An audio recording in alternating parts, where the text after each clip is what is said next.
दोस्तों, मेरा नाम सुमन है। मेरी हाइट छोटी, मुलायम अंदाज और शांत मुस्कान वाली लड़की हूँ।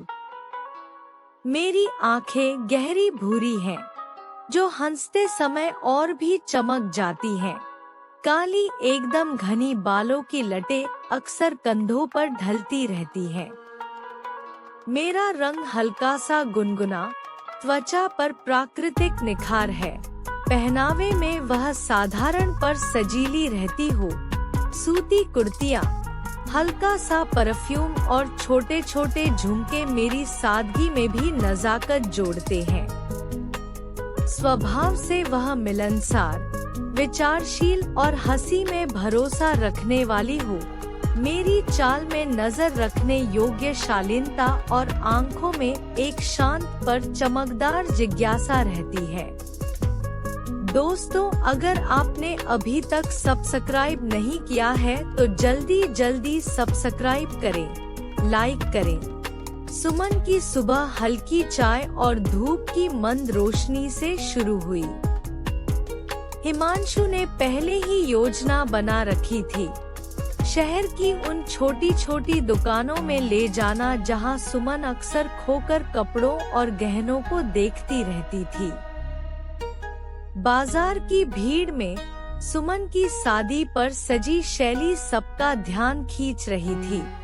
वह कपड़ों को परखते हुए बालों को कभी कान के पीछे कर लेती, तो उसकी मुस्कान आसपास की फुर्सत भरी दुनिया भी बदल देती थी।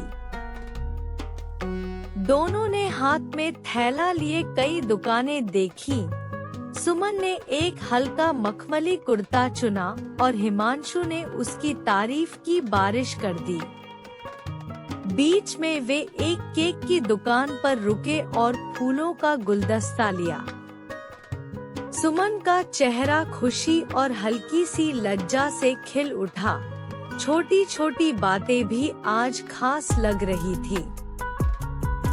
शाम को हिमांशु ने सुमन को शहर के एक खूबसूरत होटल के कमरे में ले गया। कमरे में नरम रोशनी, फूलों की खुशबू और उनके पसंदीदा गीत पहले से बज रहे थे। केक, मोमबत्तियां और हल्की सी सजावट ने माहौल को कोमल बना दिया था।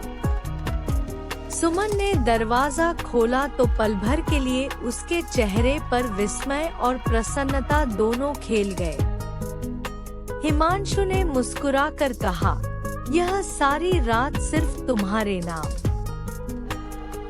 रात गुनगुनी रोशनी, बातचीत और मधुर संगीत में खो गई। उन्होंने कमरे में केक काटा और धीरे धीरे एक दूसरे की आंखों में देखा। स्पर्शों में गर्माहट थी और शब्दों में ईमानदारी। उनकी निकटता में कोई दबाव नहीं था, बस अपनत्व और चाहत का शांत इजहार था। एक नाजुक पल में हिमांशु ने सुमन का हाथ थामा। सुमन ने अपनी आंखें बंद करके उससे टिका लिया और एक कोमल सी किस दोनों ने धीरे से साझा की। स्वाभाविक, सम्मानपूर्ण और प्यार भरी।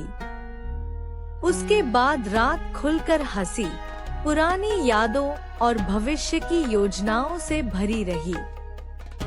कभी वे धीमे धीमे संगीत पर नाचे, कभी पुरानी तस्वीरें देखकर हंसे और कभी बस खामोशी में एक दूसरे की मौजूदगी का आनंद लिया।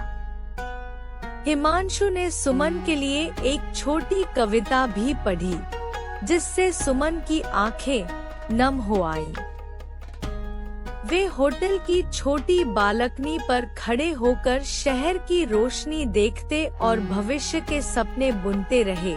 छोटी यात्राएं, साथ खाना बनाना और हर साल के जन्मदिन को एक नए अंश की तरह जोड़ना। रात अंततः आराम और सुकून पर समाप्त हुई। सुबह के पहले पहर तक वे एक दूसरे के साथ थे, थके नहीं, बल्कि एक दूसरे की मौजूदगी से ताजा। जश्न में रोमांटिकपन था पर गरिमा बनी रही। यह रात प्यार, सम्मान और साथ रहने की चाह का जश्न थी। फिर सुमन हिमांशु से कहती है, आज मेरे लिए यह दिन किसी उपहार से कम नहीं है। तुम्हारे साथ बिताया हर पल मेरे लिए कीमती है।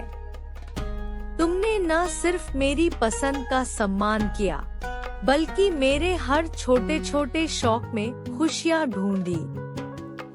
मैं उन हर मुस्कान, हर सहारे और हर छोटे छोटे जश्न के लिए तुम्हारी शुक्रगुजार हूँ। मुझे एहसास हुआ है कि प्यार बड़े वादों में नहीं, बल्कि रोज की आदतों और छोटे छोटे ख्यालों में छिपा होता है। एक साथ की चाय, एक साथ हंसना और मुश्किल में थाम लेने वाला हाथ। मैं वादा करती हूँ कि मैं तुम्हारे हर सफर में साथ दूंगी, तुम्हारी हंसी की वजह बनूंगी और जब भी जरूरत होगी तुम्हारा साहस बनकर खड़ी रहूंगी। धन्यवाद कि तुम मेरे जीवन में हर साल एक नई कहानी जोड़ते हो।